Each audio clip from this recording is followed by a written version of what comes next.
Good morning. Good morning. Thank you very much for the opportunity to talk to you.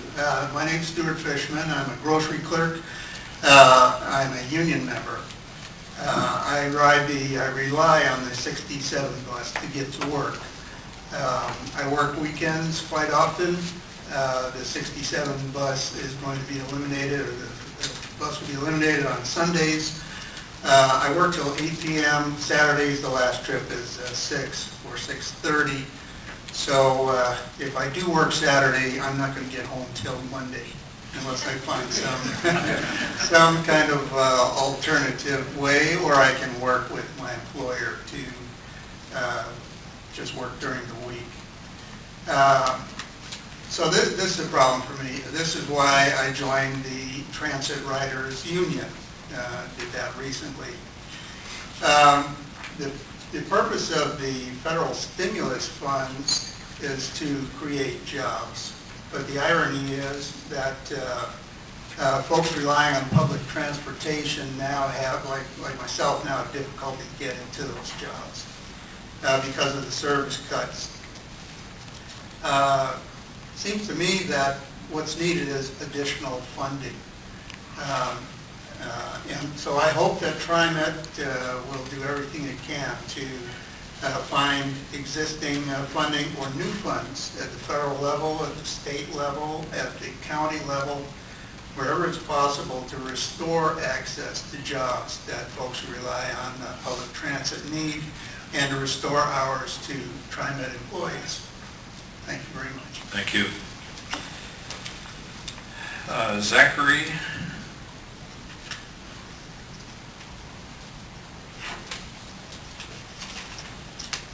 Good morning. Good morning.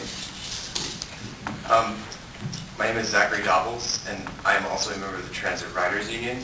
However, I will be speaking in place of a member who could not make it, named Al Bradbury. Oregon has one of the lowest business tax burdens in the U.S. A recent study was conducted by the accounting firm Ernst & Young on behalf of the Council on State Taxation, or COST, an association of over 600 multi-state and international corporations that lobby on state tax policy.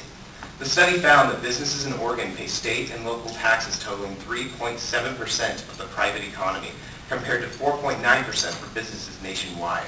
The Oregon Center of Public Policy estimates, based on this study, that Oregon could increase business taxes by $1.6 billion annually, and we would just reach the level of state and local taxes being paid by businesses nationally.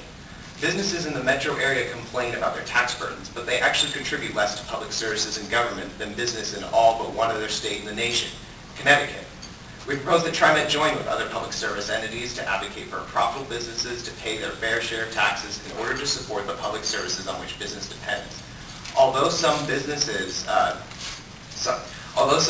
are not doing well in the current economy, many businesses continue to prosper and can afford to pay the additional taxes on those profits. Multnomah County has levied a business income tax on businesses' profits since 1973. The tax rate has not changed since 1998 and is set to a 1.45% of net income. As far as we can tell, neither Clackamas nor Washington counties tax business incomes. Yet, some of Metro's largest and most profitable businesses operate in those counties. We propose that TriMet join with other public services in the metro area to advocate for the establishment of a business income tax in Clackamas and Washington counties and an increase of 0.5 in Multnomah County's taxes.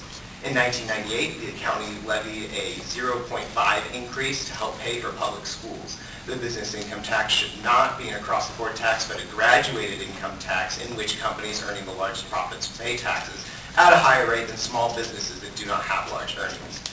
In addition to businesses, Oregon's wealthiest households also do not pay their fair share of taxes. Currently, top 5% households pay 6.7% of their income on state and local taxes, while middle and low-income households pay much more, from 7.9 to 9.2 of their total income. TriMet should join with other public services in the metro area to advocate for a tri-county income tax that be levied on wealthy households. These in the top 5% are those earning above $250,000, like, say, the general manager, Fred Hansen. The rate should be set that these households pay up to 2.5% of income taxes, which would bring their tax rate equal to that paid by Oregon's poorest households, 9.2%. Thank you. Thank you. Let's see, the individual that lives at 3103, that's the handwriting of a physician.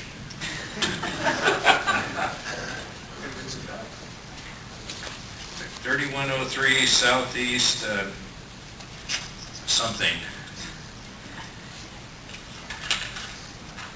That would be mine, but it's not to do with the schedules or anything like that. It's on something else. Okay. So you wanted to speak on a subject other At than? the end, yeah. Okay. Thank you. Chris Lowe?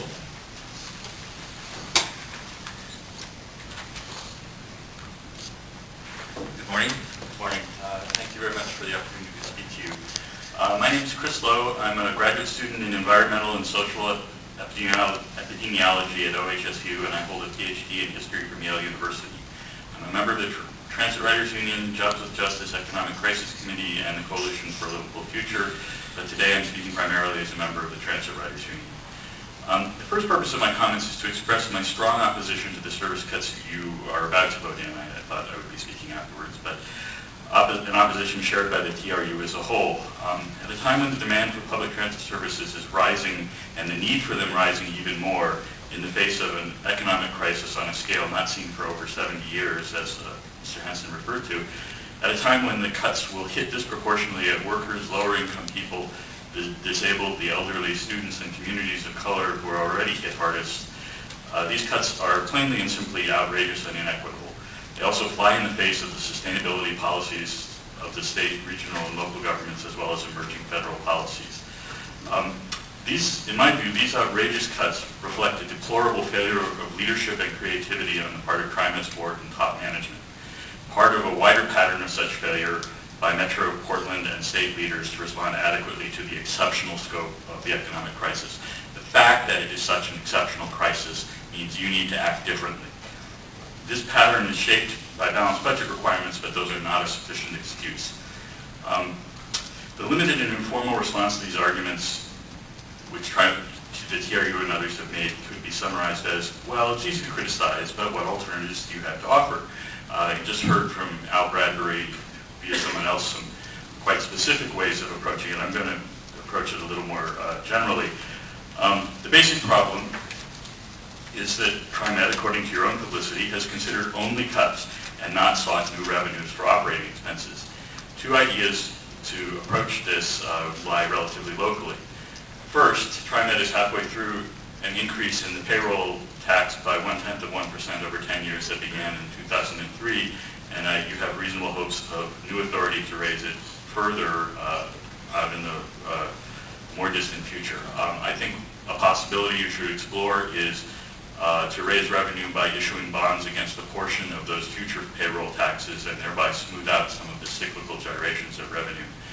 Current low interest rates might make this possibility more attractive.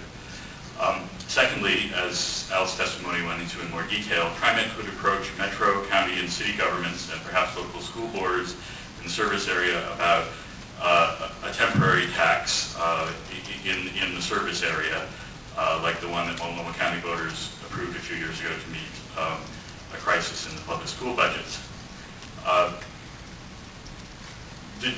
Making a joint approach would be particularly beneficial because it would break down the silos that are isolating you all from one another, all of the entities that are making these cuts. Each allegedly, you have no choice but to make these separate but cumulatively draconian service cuts. I think that this collective, inward-looking, isolated posture is a key to the pattern of lack of local leadership and creativity in response to this severe economic crisis. Last week, I attended the JPAC retreat that gathered a wide range of metro area leaders to direct planning for the transportation system for the next 25 years. Here's a question for you. Why is there no equivalent emergency summit group working to meet the current economic crisis in our area? And here's another one. Why doesn't the TriMet board take an initiative to get one going? Start with Metro and work out from there. I'm going to need you to wrap up, please. Okay. Well, the second point, the